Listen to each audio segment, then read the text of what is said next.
जय हिंद। नमस्कार साथियों, कैसे हैं आप सभी लोग। उम्मीद करते हैं कि आप अच्छे होंगे और आपकी तैयारी जो है साथियों बिल्कुल अच्छी तरीके से चल रही होगी। तो साथियों, आज के इस क्लास में हम सभी लोग जो है बीपीएससी एडीओ एग्जाम 2026 के लिए साथियों ऐसे इंपोर्टेंट और चुनिंदे क्वेश्चन को देखेंगे जो कि साथियों आपके बीपीएससी एडीओ एग्जाम के लिए काफी इंपॉर्टेंट हैं। तो साथियों, आप इस क्लास को बिल्कुल अच्छी तरीके से लास्ट तक देखिएगा, क्योंकि साथियों ये सभी क्वेश्चन आपके 14 अप्रैल के एग्जाम के लिए काफी इंपॉर्टेंट हैं। और साथियों, आप लोग का जो एग्जाम है ये 14 अप्रैल से लेकर आपके 21 अप्रैल तक साथियों आप लोग का एग्जाम का प्रक्रिया चलते रहेंगे। तो यदि आप लोग का एग्जाम 14 से लेकर 21 के बीच में भी है तो साथियों आप इस क्लास को बिल्कुल अच्छे से देखिएगा, क्योंकि ये क्लास आपके लिए साथियों रामबाण क्लास साबित हो सकते हैं। तो चलिए क्लास को स्टार्ट करते हैं और देखिएगा क्वेश्चन क्या पूछा गया है। साथियों, क्वेश्चन पूछा गया है कि बिहार में किस स्थान पर भारतीय राष्ट्रीय कांग्रेस का 1922 अधिवेशन हुआ। चलिए बताएंगे साथियों। ये सभी क्वेश्चन काफी इंपॉर्टेंट और चुनिंदे क्वेश्चन हैं जो आपके एग्जाम में 100% जो है ये सभी क्वेश्चन पूछे ही जाएंगे। और बताइएगा कि बिहार में किस स्थान पर भारतीय राष्ट्रीय कांग्रेस का 1922 का अधिवेशन हुआ। तो याद रख लीजिएगा, यह अधिवेशन गया में हुआ था। ऑप्शन आपका सी सही जवाब है, गया में। अगला क्वेश्चन देखिएगा। क्वेश्चन पूछा है इनमें से कौन ऋण नियंत्रण की एक मात्रणात्मक पद्धति नहीं है। चलिए बताइएगा आप कि इनमें से कौन ऋण नियंत्रण की एक मात्रणात्मक पद्धति नहीं है। तो याद रख लीजिएगा, यहाँ पे मार्जिन नहीं होगा, मार्जिन आवश्यकताएं नहीं होगा। ऑप्शन यहाँ पे 20 क्वेश्चन का सही जवाब है। आगे देखेंगे। अगला क्वेश्चन पूछा है कि केंद्र सरकार में उच्चतम नागरिक सेवा अधिकारी कौन है। चलिए बताएंगे आप कि केंद्र सरकार में उच्चतम नागरिक सेवा अधिकारी कौन है। तो याद रखेंगे, केंद्र सरकार में उच्चतम नागरिक सेवा अधिकारी जो है यहाँ पे मंत्रिमंडल सचिव है। ऑप्शन डी कीजिएगा सही जवाब, मंत्रिमंडल सचिव हो जाएगा, याद रखिएगा। अगला क्वेश्चन देखेंगे, राष्ट्रीय महिला आयोग किसके द्वारा जो है बनाया गया था। चलिए बताइएगा आप कि राष्ट्रीय महिला आयोग जो है ये किसके द्वारा बनाया गया था। तो राष्ट्रीय महिला आयोग जो है ये बनाए गए थे आपके संसद द्वारा पारित अधिनियम के द्वारा। ऑप्शन आपका डी यहाँ पे इस क्वेश्चन का सही जवाब है। आप अच्छे से इनको याद रखेंगे। अगला क्वेश्चन पूछा है कि 12मासी नदियों में जल कहाँ से आता है। चलिए बताइएगा आप कि 12मासी नदियों में जल कहाँ से आता है। तो यहाँ पे इस क्वेश्चन का सही जवाब बर्फ के पिघलने से लगाएंगे। ऑप्शन यहाँ पे 20 सही जवाब है। आगे देखिएगा। अगला क्वेश्चन पूछा गया है कि लक्षद्वीप जो है ये अवस्थित है।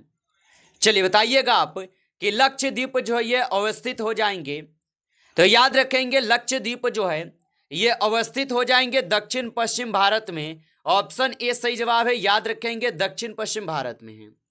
आगे देखिए। अगला क्वेश्चन है, बिहार के निम्न जिलों में से जनगणना 2011 के अनुसार सबसे कम लिंग अनुपात रखने वाला जिला जो है कौन सा है। तो याद रखेंगे साथियों, वह जिला कौन सा हो जाएगा। तो मुंगेर जिला होगा। ऑप्शन ए सही जवाब कीजिएगा, मुंगेर जिला। आगे देखिए। अगला यहाँ पे क्वेश्चन पूछा गया है कि बिहार में अधिकतम औसत वार्षिक वर्षा जिस जिले में होती है वह है। चलिए बताएंगे आप। तो बिहार में अधिकतम औसत वार्षिक वर्षा जिस जिले में होती है वह कौन सी है। तो याद रखेंगे किशनगंज है। ऑप्शन आपका डी सही जवाब है, किशनगंज हो जाएगा। आगे देखेंगे। अगला क्वेश्चन पूछा है कि कोपेन के जलवायु वर्गीकरण के अनुसार उच्च बिहार की जलवायु किससे प्रदर्शित करती है। बताइए। तो कोपेन के जलवायु वर्गीकरण के अनुसार उत्तर बिहार की जलवायु किससे प्रदर्शित की जाती है। तो यहाँ पे इस क्वेश्चन का आप सही जवाब ऑप्शन यहाँ पे सी करेंगे। ऑप्शन सी सही जवाब है। आगे देखिए। अगला यहाँ पे क्वेश्चन पूछा गया है। क्वेश्चन क्या है कि बिहार का चोरी विद्रोह किस वर्ष हुआ था। चलिए बताएंगे आप कि बिहार का चोरी विद्रोह किस वर्ष हुआ था। तो बिहार का चोरी विद्रोह होता है 1798 में। ऑप्शन आपका सी यहाँ पे इस क्वेश्चन का सही जवाब है, 1798 में।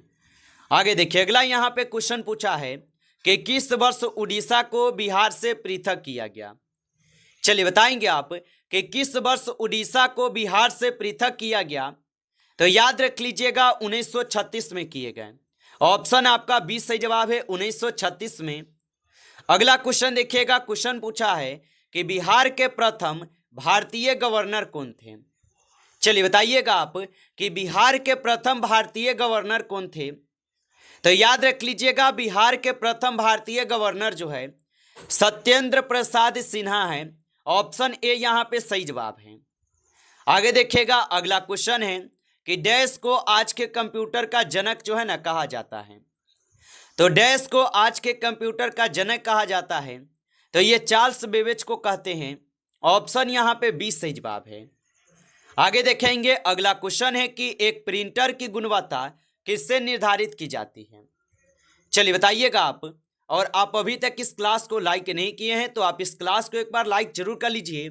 नए जुड़े हैं आप इस चैनल पे तो आप इस चैनल को भी सब्सक्राइब करके ऑल नोटिफिकेशन को ऑल पे दबा के जुड़ जाइए, जिससे कि जब भी कोई नई क्लास हो सबसे पहले क्लास का नोटिफिकेशन आपके पास जो है पहुंच सके। तो आप इस चैनल को सब्सक्राइब जरूर कर लीजिएगा और बताइएगा कि एक प्रिंटर की गुणवत्ता किससे निर्धारित की जाती है। तो यह निर्धारित होती है बिंदु प्रति इंच से। ऑप्शन सी सही जवाब है। आगे देखेंगे, अगला क्वेश्चन पूछा है निम्नलिखित में से कौन सा प्रदूषण जनित विकार है।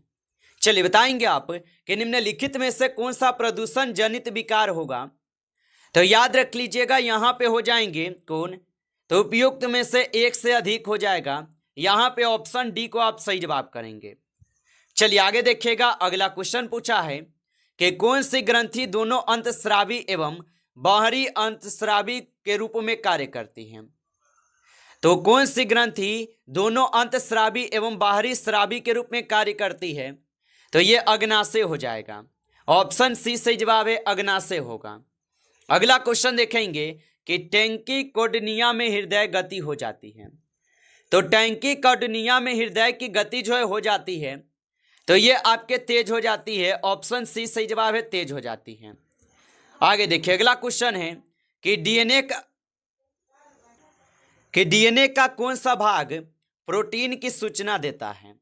चलिए बताइएगा आप कि डीएनए का कौन सा भाग प्रोटीन की सूचना देता है। तो याद रख लीजिएगा यहां पे हो जाएंगे कौन सा भाग, तो आप बताएंगे जीन होगा। ऑप्शन आपका डी सही जवाब है, जीन हो जाएगा। आगे देखिए, अगला क्वेश्चन पूछा है कि मादा चिड़िया के 6 क्रोमोसोम्स को निम्नलिखित में से जो है किससे प्रदर्शित करते हैं। तो मादा चिड़िया के 6 क्रोमोसोम्स को निम्नलिखित में से किससे प्रदर्शित करते हैं, तो इनको करते हैं जेड और डब्ल्यू से। ऑप्शन यहां पे डी सही जवाब है, जेड डब्ल्यू से। आगे देखेंगे, क्वेश्चन यहां पे पूछा गया है। क्वेश्चन क्या है कि निम्न में से कौन सा आनुवांशिकी अभियांत्रिकी से संबंधित है। तो निम्न में से कौन सा आनुवांशिकी अभियांत्रिकी से संबंधित हो जाएगा, तो यहां पे प्लाजियरिज्म होगा। ऑप्शन आपका बी सही जवाब है। आगे देखिएगा, अगला क्वेश्चन दिया गया है। क्वेश्चन है कि एक त्रिक्षारकीय अम्ल का अनुभार 176 है, इसका तुल्यांकी भार होगा। तो एक त्रिक्षारकीय अम्ल का अनुभार 176 है, तो इसका तुल्यांकी भार क्या होगा। तो याद रख लेंगे इनका तुल्यांकी भार जो होगा ये आपके हो जाएंगे 58 से 66। ऑप्शन यहां पे सी सही जवाब है।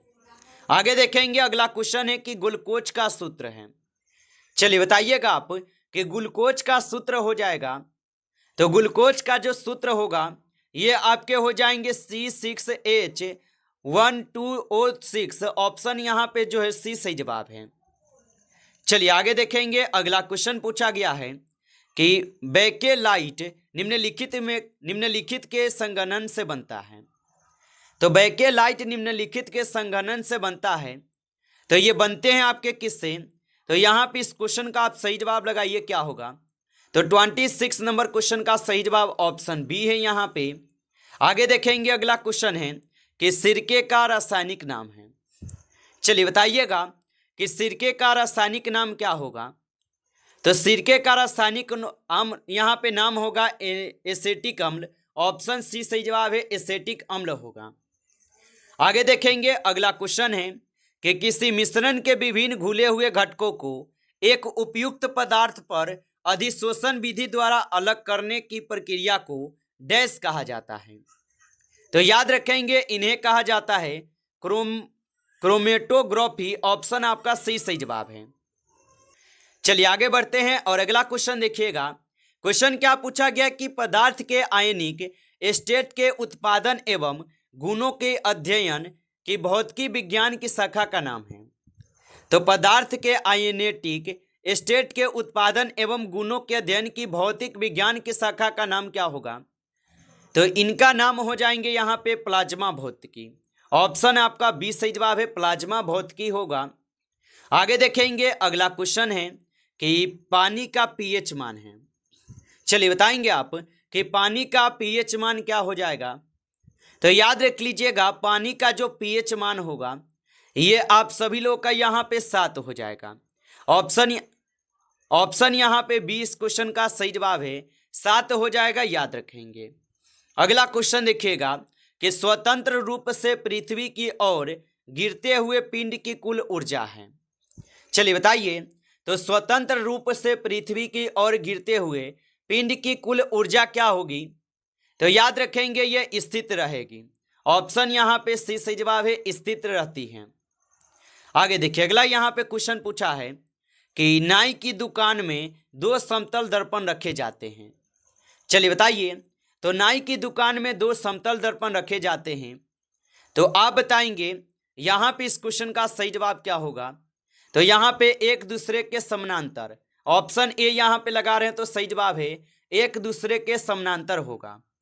चलिए आगे देखिए अगला क्वेश्चन पूछा है कि एक लड़का एक दर्पण के सामने 30 सेंटीमीटर की दूरी पर खड़ा होता है और वह अपना सीधा प्रतिबिंब देखता है जिसकी ऊंचाई उसकी वास्तविक ऊंचाई का 1/5 है।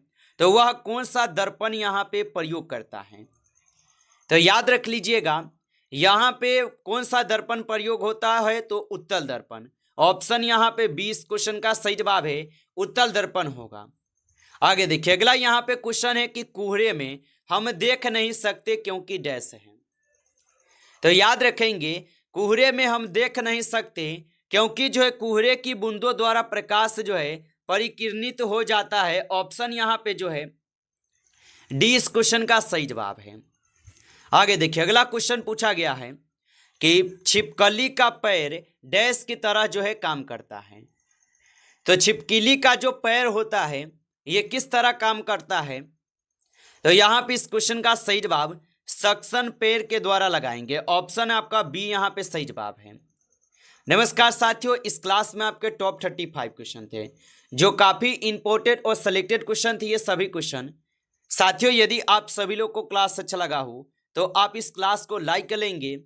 नए जुड़े हैं आप इस चैनल पे तो आप इस चैनल को भी सब्सक्राइब करके ऑल नोटिफिकेशन को ऑल पे दबा के जुड़ जाइए, जिससे कि जब भी कोई नई क्लास हो सबसे पहले क्लास का नोटिफिकेशन जो है आपके पास पहुंच सके। तो आप इस चैनल को सब्सक्राइब कर लेंगे। चलिए फिर मिलते हैं आपसे नेक्स्ट टॉपिक के साथ नेक्स्ट क्लास में। तब तक के लिए जय हिंद, जय भारत।